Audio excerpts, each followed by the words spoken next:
Hello everyone, I'm Robin the Delta Crafter and I want to thank you for joining me for another video on my YouTube channel. Today, for the very first time, I'm going to be using the Iuile watercolors that I have found on Etsy.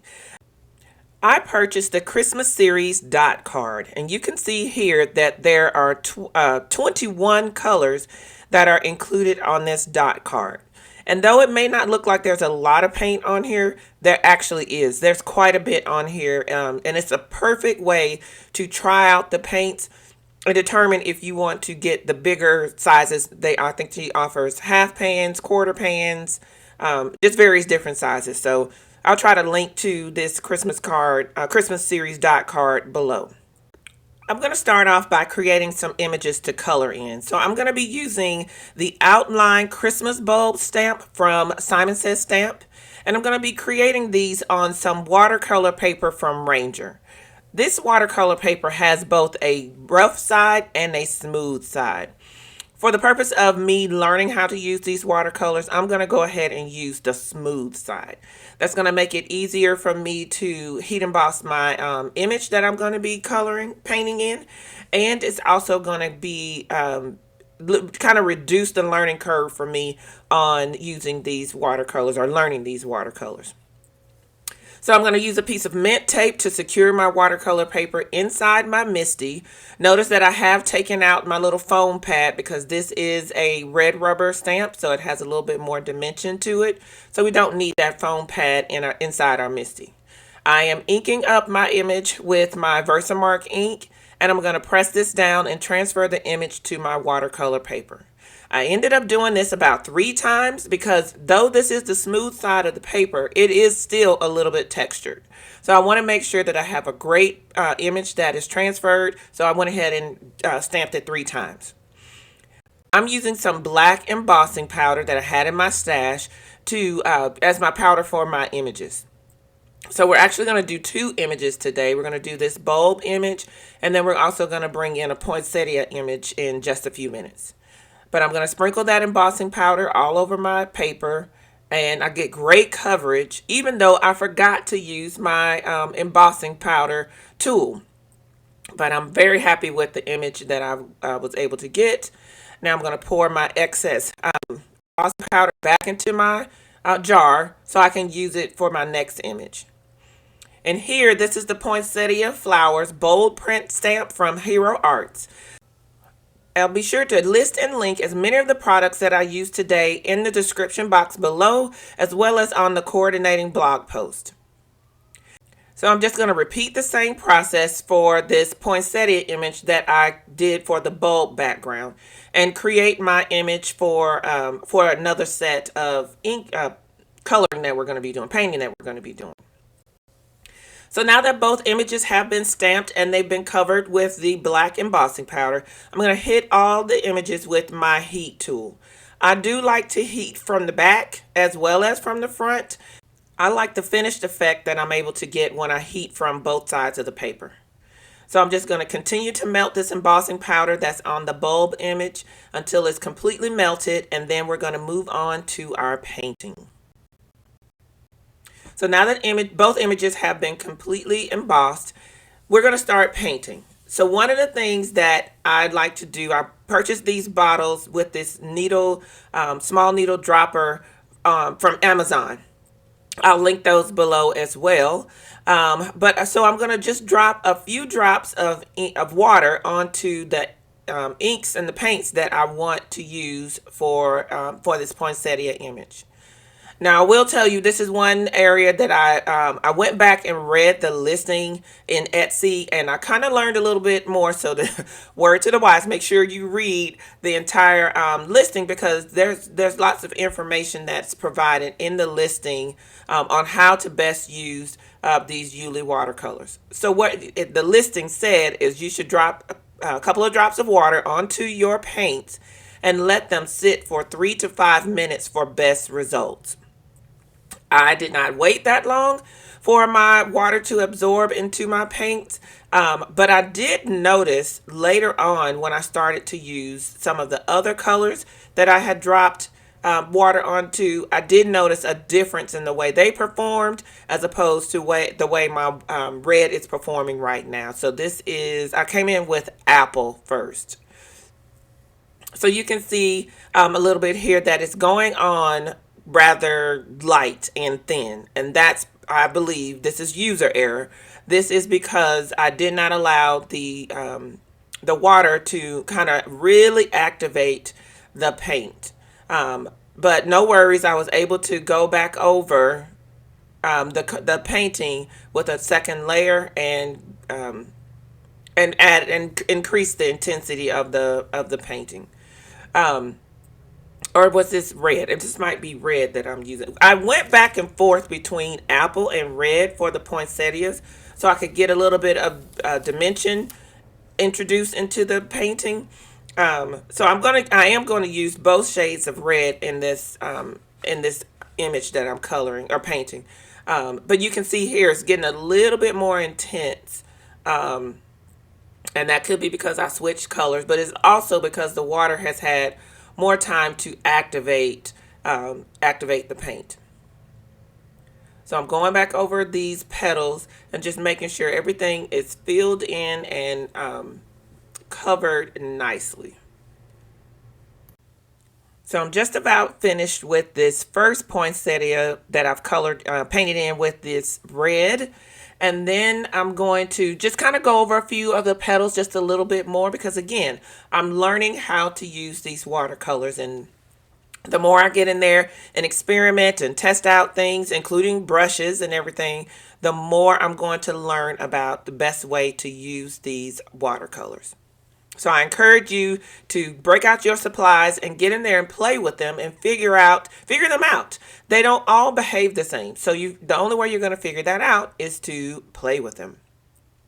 So now I'm going to come in and I'm going to move on to another poinsettia, and this time I'm going to go with the apple color. And I'm going to stick with that apple color for this poinsettia. There is a subtle difference between the two, and it's just enough that you notice in the finished product, and then you're able to, just really be able to get some more dimension and depth because you're starting to use, or because you decided to use different colors. I'm going to do the same thing when I color in the greenery, and you'll see that in just a little while. So I've sped up the painting of the poinsettia because you can see there's quite a few poinsettia images within this image, and so that will allow us to move on to the next part of the painting, which will be our greenery. I'm going over a couple of the images one last time, and then we're going to move on. Cleaning out my brush here because I am going to use the same brush. This is, by the way, this is a number 2 size brush that I'm using, and this is just a pack of brushes that I picked up from one of the craft stores that should be easy to find. So now I'm going to come in with the forest paint color, and I'm deciding to use the forest on the larger leaves that are in this image. This is a wonderful image to paint with because there is a lot of difference in the image. So there's different kinds of leaves, there's berries, there's poinsettias, all different kinds of things. So that will give you a lot of opportunity to use the various colors that are included in the palette. So I'm coming in, and I can already tell this is what I was speaking of earlier, because I did go ahead and drop all the water on to the paint colors at the same time. This forest color, excuse me, has had a little bit of a time for that paint to absorb the water that I dropped onto it, and it's performing a little bit differently than the reds that I used. That's because there was time for that water to absorb into the paint. So I decided to go ahead and use that forest color on the stems of our flowers as well.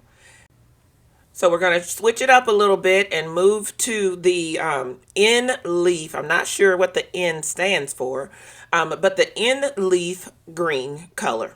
And this is what I'm going to use on the holly leaves.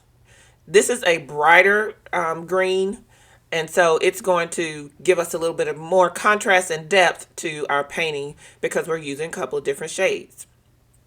So I'm going to go in and color in all of these holly leaves, you can see that they're really coming to life now with this beautiful green color. Again, I'm using the number 2 brush here. I think this is a pack that I may have picked up from Michael's, maybe. I've had these brushes for quite a while. But any universal brush set should be able to work for you. You may be able to, I'm not quite sure what kind of results you'll get if you use a brush that's specifically made for watercoloring. I don't have a specific watercolor brush set, but this is a universal set and it's working well for me. I apologize, everyone. I have a correction to make. This brush that I'm using is actually a number 3 brush. And I realized that when I went to look back at my brushes, because I've switched to a new brush here, and this is a size 1. So this is a very, very thin brush. It's going to be the perfect size to allow me to get into the centers of the flowers, as well as the berries that I'm going to be coloring a little bit later on. But it's going to allow me to get into the center of the flowers, get my color laid down very nicely, but also not reactivate that red and contaminate and kind of bleed the two. So a thinner brush is best for that. So I use the gold for this, actually it's called Star, for this, for the centers of the flowers, as well as the berries that are all scattered all over the image. I added just a tiny bit too much water here, so I used a little piece of paper towel to dab up some of that star that I had put into that berry. I realized that there were a couple of leaves that I forgot to paint, so the more I got this image filled in, the more I was able to see those kinds of things, and I went back and filled those in, and with that completes the painting of this image. So now we're going to go in and switch images. We're going to move on to the the outline Christmas bulb image from Simon Says Stamp. And I wanted this one to be full of those bright, colorful bulbs that you find on a colorful strand of Christmas lights. And because these bulbs are large, they remind me of the bulbs that we used to use during my childhood during Christmas. So I'm going to come in initially with the in pink. And I'm going to, I realized later on that I switched from in pink to fuchsia. So the colors that I'm going to be using for this strand of lights, this string of lights are all bright and vibrant colors. They're going to be, I think, about 6 or 7 different colors that we're going to be using to color in all of these bulbs. And I'm kind of going to get into a pattern I figured out later on. You probably would do best just coloring all the bulbs of one color at one time.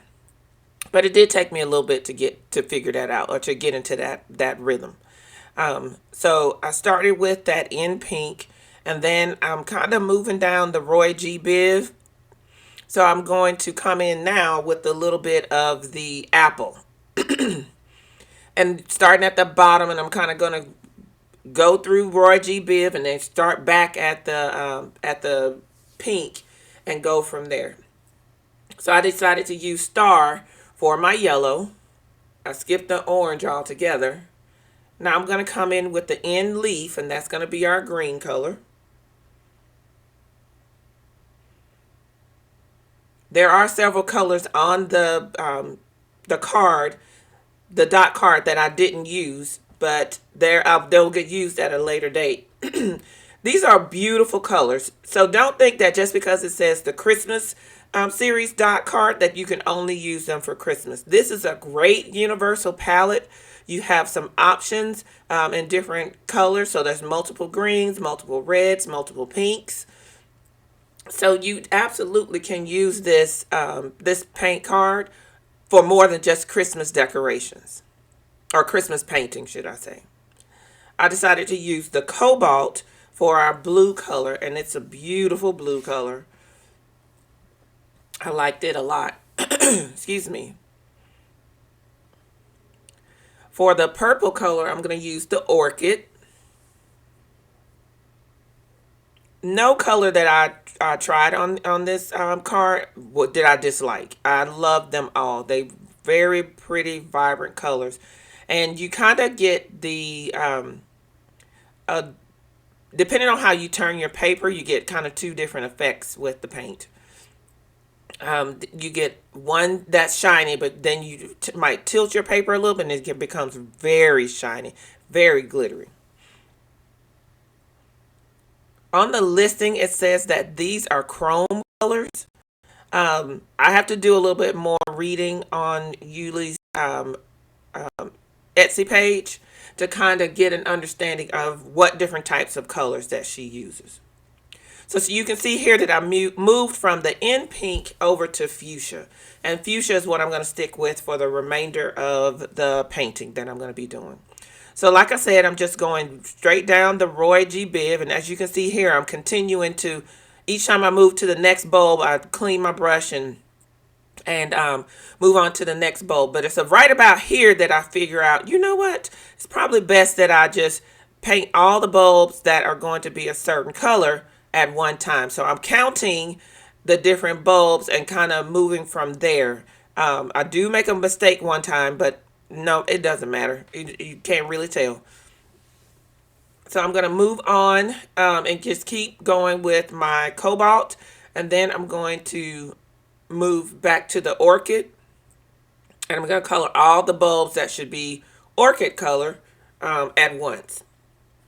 So much easier than having to clean my brush in between each color each time I painted a bulb. So I've sped the painting up out for this as well, so you can see everything that's happening. And we'll go ahead and get this image painted in. I decided to go ahead and paint in the toppers to the bulbs using the silver that's on the paint card. After I finish up the toppers, I am going to go back over just a few of the bulbs and just top off the coloring or the painting that's on each one of those bulbs. And when I finish that, the image is complete. See how when you tilt the paper into the light, you get that beautiful, beautiful shimmer. I absolutely love these, the way that effect that I'm able to get with these watercolors. So here's a look at both of our images that we painted, and now I'm going to turn those into some cards and some tags. So off screen, I went ahead and cut down our painted images. I decided to make the poinsettia flower image into a top folding A2 size Christmas card. I die cut and stacked up the Merry Christmas sentiment using the Bitty Buzzwords holiday set from Honeybee Stamps. For the Christmas bulb image, I decided to turn that into some tags. So I went ahead and die cut those tags using the nested tag dies from Hero Arts, added a few strings to them, and they were done. So here's a close-up look at that Merry Christmas card. You can see that shimmer is just beautiful in those images of the poinsettia. And here's a close-up of our bulbs. Look at how the shimmer in the paint just makes it look like those bulbs are glowing. I did use the same die set from Honeybee Stamps to create the Believe sentiment on the tags. And with that, everyone, this video is finished. I hope you have enjoyed yourself. If you have, please consider giving this video a thumbs up. And as I said previously, all products used today will be listed and linked below. Hope you had a wonderful holiday season, and until next time, enjoy!